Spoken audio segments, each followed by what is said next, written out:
Le 20h les samedis, vous le savez, on ouvre la page culture.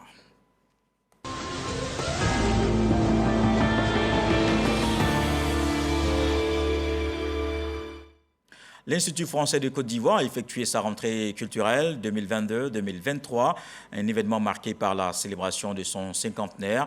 Au programme cette année, des ateliers de formation, des spectacles et jeux pour la jeunesse ivoirienne. Prenez la Soumou, Jean-Marc Diati. Initier des spectacles de chant, séances cinéma, jeux vidéo et vernissage à l'endroit des jeunes, amateurs ou passionnés d'art. C'est l'objectif de cette nouvelle rentrée culturelle 2022-2023 de l'Institut français. Impliquer la jeunesse dans toutes les activités socio-culturelles de l'Institut, un créneau pour l'administration. Innovation pour cette année, des cafés littéraires, des séances de slam à travers le printemps du poète et des formations au créole ivoirien, le Nouchi. Ici à l'Institut, on a un événement qui s'appelle Novembre numérique, donc dédié aux arts du numérique. Ce sera en novembre, du 16 au 19.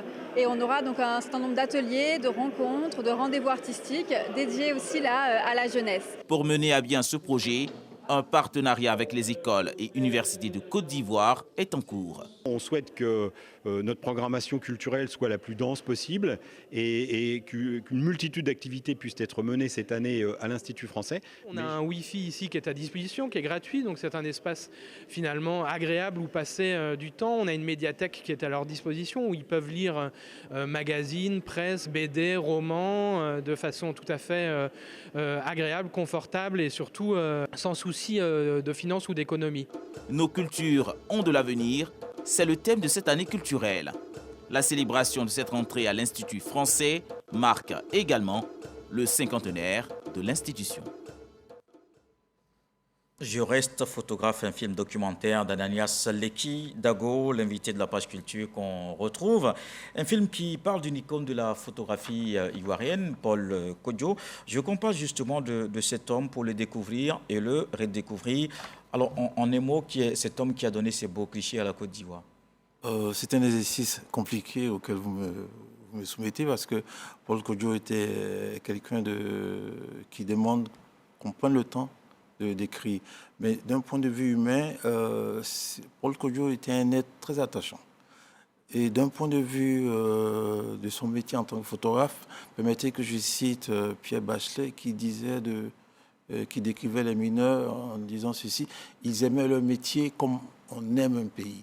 Paul Kodjo aimait son métier et il a donné toute sa vie à ce métier-là de photographe, et tout ce qu'il faisait était dans le souci de faire rayonner son pays qui était la Côte d'Ivoire. Est-ce qu'on peut le considérer comme le père de la photographie ivoirienne? Je m'amuse à dire que Paul Kodjo est le repère, et dans repère, il y a père. Donc c'est à la fois, il est l'un des premiers photographes de la Côte d'Ivoire fraîchement indépendante des années 60, puisqu'il a démarré sa carrière en 59. Et donc il a suivi l'histoire de la Côte d'Ivoire. Donc effectivement, c'est non seulement le père, mais c'est aussi le repère. D'accord, alors c'est cet homme qui a été formé en France et qui est revenu en Côte d'Ivoire et a pris justement toute sa place. On va justement regarder Je reste photographe, c'est un regard de Serge Pacom Didi et Walter Amadou Ouattara, et on se retrouve. Je reste photographe est le titre du film documentaire de 67 minutes réalisé entre la Côte d'Ivoire, le Ghana et la France. C'est l'histoire d'un jeune photographe qui reçoit en héritage la malle du négatif de son aîné. Cette œuvre est le portrait croisé de Paul Kodjo, l'un des photographes les plus influents de la Côte d'Ivoire, et de Ananias Leki Dago, photographe ivoirien contemporain, auteur et réalisateur de cette production cinématographique. Ces deux artistes ont en commun l'amour pour la photographie.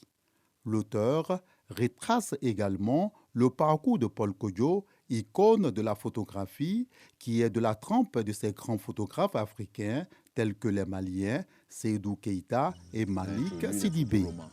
Réalisé 7 ans durant, ce film dépeint certaines situations que des photographes ont pu traverser au cours de leur carrière. Il interpelle sur la prise de conscience et la nécessité de préserver la mémoire des peuples d'Afrique. Je reste photographe. On vous a vu, vous êtes réalisateur, vous êtes aussi acteur, vous avez finalement joué beaucoup de rôles dans ce film. Tout à fait. Mon histoire avec Paul Kodjo est à la fois, me met en position de extérieur et intérieur. C'est que nous avons, comme le commentateur l'a dit, des points de partage. La photographie et les peurs et les fragilités de l'artiste. Et donc, à un moment donné, dans le récit de ce film, je devais me mettre en scène avec Paul Kodjo.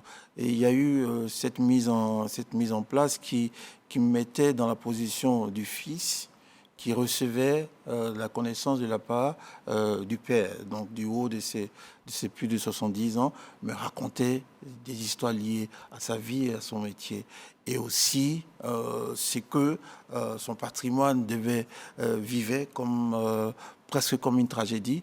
Moi, qui étais le plus jeune, devait amener à ce que nous puissions échapper à ce drame. Et donc, c'est un peu la trame du film. C'était un travail vraiment de restauration des fichiers des années 40, 50 qui racontaient Abidjan des années 70. J'imagine que ça n'a pas du tout été facile. Ce sont des clichés très anciens. Alors, comment vous avez procédé? C'est un long processus. Il y a eu un travail scientifique, c'est-à-dire qui consistait à restaurer les négatifs. Je ne vais pas rentrer dans les détails puisqu'on n'a pas suffisamment de temps pour ça. Et ensuite, il y a l'étape de la valorisation qui, par exemple, m'amène à faire ce film pour parler de cette histoire, pour qu'elle soit vue et entendue par un grand nombre, surtout que c'est la première fois dans l'histoire africaine de la photographie qu'un photographe s'occupe d'un autre photographe au point de sauver son patrimoine et d'arriver à raconter une histoire cinématographique. En plus de ça, on ne nous a pas attendu l'aval ou la validation de l'Occident pour pouvoir mettre en place tout ceci. C'était un travail fait par nous-mêmes et raconté par nous-mêmes. Donc c'est cette histoire de Paul Kodjo et la manière dont nous la présentons est assez singulière. Voilà pourquoi nous insistons pour que ce film soit vu par un grand nombre, que ce soit d'abord par les Ivoiriens, et c'est d'ailleurs ce qui va se produire le 5 octobre. Très, très bientôt, oui. Alors, mais c'est un travail de mémoire, hein, donc, comme on le disait tout à l'heure, que vous avez voulu faire. Et justement, dans une interview que j'ai lue de vous, vous avez déploré le fait que c'est seulement 10% de ce que vous a donné Paul Kodjo que vous avez pu restituer. Alors, qu'est-ce qui s'est passé en temps? Vous avez perdu 90% de ce patrimoine. Oui, parce que quand il me donnait son patrimoine, ce patrimoine était en souffrance. Donc, il y avait déjà des pertes dues au mauvais conditionnement des négatifs. L'humidité avait détruit beaucoup. Ça, c'est d'une part. Et d'autre part, Paul Kodjo, dans tout son processus, a eu des rapports avec certaines entreprises qui n'ont pas permis à ce qu'il soit auteur ou qu'il rentre en possession de ces négatifs. Comme par exemple, il a couvert la révolution 68 en France. Ce travail-là est resté à l'agence dans laquelle il travaillait. Et il y a bien d'autres sujets comme ça qu'il a traités qui n'a pas pu récupérer. Donc il s'est retrouvé avec un petit pourcentage de son travail, de sa production, et ce petit pourcentage a été encore détruit par l'humidité. Finalement, on se retrouve avec le très peu. Et c'est ce très peu-là que je présente. Mais sachez que ce très peu dit beaucoup de choses. Et c'est d'ailleurs ça qui m'amène à faire ce film. Mais seulement, Paul Kodjo ne sera pas là pour voir cela, puisqu'il est décédé l'année dernière, le 7 août. Il est décédé, je l'appelle le photographe des indépendances. Il est décédé, comme par hasard, le 7 décembre 2021, donc le jour de l'indépendance de la Côte d'Ivoire. Mais avant de partir, nous avons eu le temps d'échanger et je lui ai présenté une petite partie du film. Il a posé sa bénédiction sur le film et voilà. Merci Ananias Leki Dago. Je reste photographe, c'est le film documentaire que vous produisez, qu'on verra évidemment très prochainement. Merci d'être passé, l'invité de la page culture. Et voilà qui met aussi un terme à ce journal. Merci d'avoir suivi. L'actualité se poursuit à 23h.